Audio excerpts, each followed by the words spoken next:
Hello friends. हम लोगों ने कुछ क्वेश्चंस लिए थे 2025 के पेपर से सो दैट जो हम लोग पढ़ चुके थे वो रिवाइज हो सके। आई होप आप लोगों ने वो सारी क्लासेस अटेंड की है। अब हम 2025 वाले पेपर को पॉज करेंगे। जहां जहां मुझे लगेगा कि उन क्वेश्चंस को आपके साथ डिस्कस करने की जरूरत है उन क्वेश्चंस को हम वहां डिस्कस करेंगे। अभी के लिए हम लोग कॉस्ट वापस से स्टार्ट करेंगे। जो टॉपिक हम लोगों ने कॉस्ट का पढ़ लिया है उसी के बेसिस पे कुछ क्वेश्चंस देंगे सो दैट साथ साथ आपकी रिवीजन होती रहे। अगर हम कॉस्ट के बारे में बात करें तो मैंने आप लोगों के साथ शॉर्ट रन कॉस्ट डिस्कस किया था। तो शॉर्ट रन कॉस्ट या लॉन्ग रन कॉस्ट कहाँ से ये क्वेश्चन है पहले हम ये देखेंगे।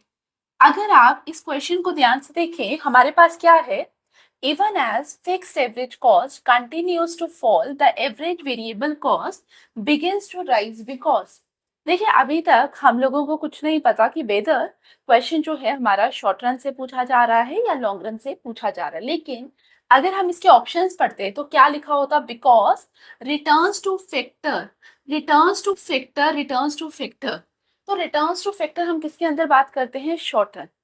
ठीक है, तो फर्स्ट चीज जो दिमाग में होनी चाहिए जब भी शॉर्ट रन या लॉन्ग रन में हमें पता करना है क्वेश्चन, तो अगर नहीं भी दिया है तो आगे के ऑप्शंस पढ़िए। जैसे returns two factor short run, अगर रिटर्न्स टू स्केल लिखा होता तो लॉन्ग रन। ठीक है, पहली चीज।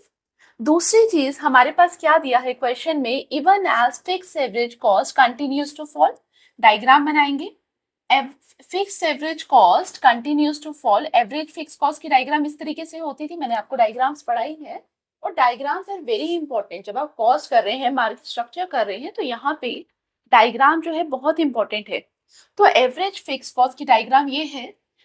It continues to fall, clearly diagram पे दिख रहा है। The average variable cost begins to rise. Average variable cost हमारी इस तरीके से होती है।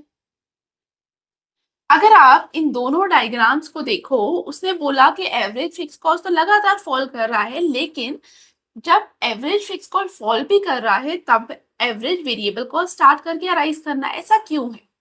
मैंने आप लोगों को इसके पीछे का रीजन बताया था। अगर आपको एएफसी के बारे में नहीं भी यहाँ पे सोचना, एवरेज वेरिएबल कॉस्ट में हम लोगों ने क्या देखा था, हमने देखा था कि इनिशियली क्या होता है।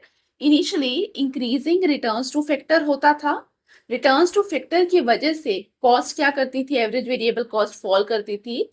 बट लेटर ऑन क्या होता था, डिमिनिशिंग रिटर्न्स टू फैक्टर होता था, जिसकी वजह से आपकी एवरेज वेरिएबल कॉस्ट राइज करती है। तो यही पूछा हुआ है जो हमने क्लास में पढ़ा। तो इसी के बेसिस पे हम ऑप्शंस देखेंगे। अगर आप ऑप्शन देखेंगे, returns two factor start diminishing, तो यही तो मैंने बोला। तो आंसर क्या होगा, answer should be A. I hope